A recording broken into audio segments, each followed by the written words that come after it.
to another episode of Let Us Be Sustainable on this fine rainy day on Staten Island. It's Monday, March 23rd, I believe. 23rd. And I'm back at Home Depot because I'm looking for a specific rose and I don't know if they'll carry it, so I brought you guys along for the search. So that's what they got, and I'm going to be digging through to see if I can find it. Let me start digging and I will get right back to you guys. And also going to give you an update on the rose seedlings and maybe the Dahlia seedlings when I get home, because they've gotten to be a nice little size. So I'll be right back. I wasn't able to find the rose that I wanted, which was Arctic Blue. It seems like that's going to be the hard to find one this year because I refuse to pay $50 for it. I'm not for what I want it for, just for the pollen. I'm not ready to pay $50 for pollen. But I did bring home 2 cultivars. This is what I found. So we have Grande Dijon, which is a hybrid tea rose, and Honey Dijon. And this one actually brought 2. That's a win. So you can never have enough roses, right? I like Honey Dijon because of its color, and I'm probably gonna be mixing and matching this with other cultivars that have purple in it to see how they play out. Like, more or less I can actually cross it to this one, see what happens, but we'll see. Need some cleaning up here because they're kind of tight and there's a lot of buds opening up. There are a lot of them. So that's it for right now. I'm gonna go home, take these home. I'm gonna give you an update on the seedlings, both the roses and the dahlias. So I'll be back in a minute. These are the rose seedlings that have come up this season, and that particular seedling is a seedling that I collected from a rose that was growing in Park Slope, Brooklyn. I believe it's a red rose. It looks like a hybrid tea, and it was a deep fuchsia pink, so it had some hips.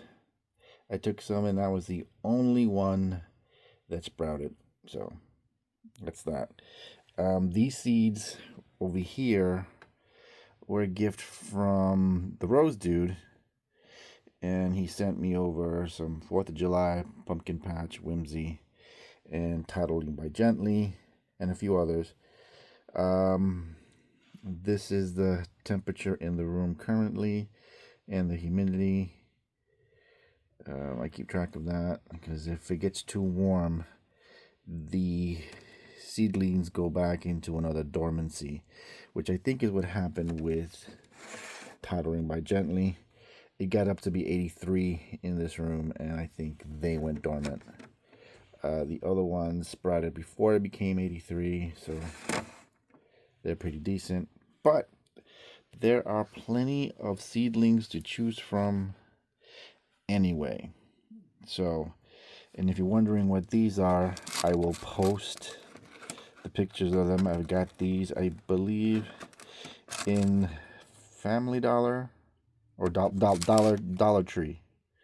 No, yeah, Dollar Tree.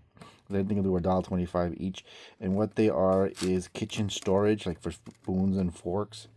And I drilled holes in them, and fortunately enough, 5 of them fit in the 10-20 tray. I put the seeds in here to sprout, because usually if they sprout from the bag after they have been cold stratified, I usually put them in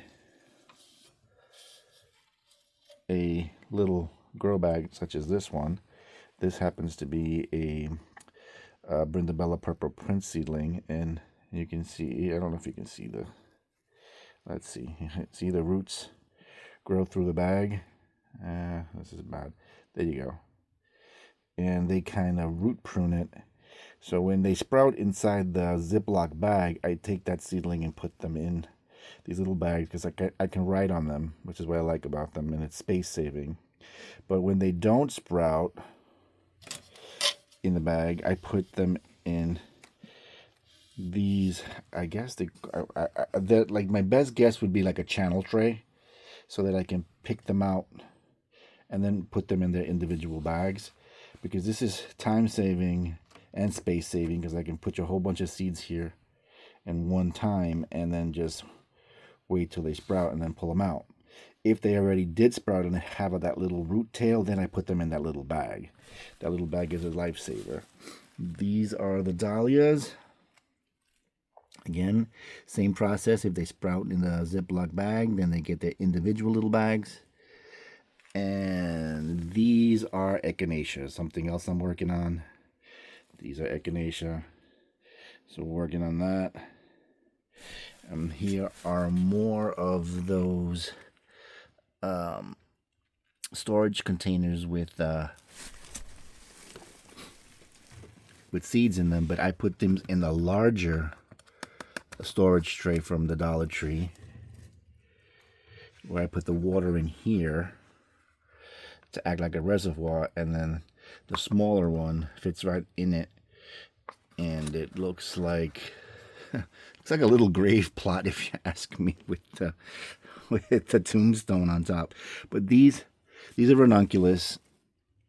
It works for Ranunculus too.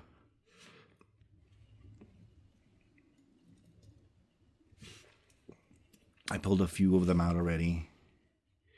So, but these seeds haven't sprouted yet. So I'm going to give them a couple of more weeks and we'll see what happens. But these little grow bags are the best because you can write on them. The roots kind of root prune themselves. They're the best. And then, but when it comes time to transplant them, I take them out of the bag. I don't want to put this in my backyard. It's just for space saving, and since I can write on them, I won't forget the name of the cultivar. But otherwise, they're doing pretty good. I'm really happy about the rose seeds. I still have a bunch in the refrigerator that still have to come out so that they can sprout, and hopefully they'll sprout in May, which gives me enough time for them to grow, and they can have their roots big enough to survive a winter for 2026 and to grow on to 2027.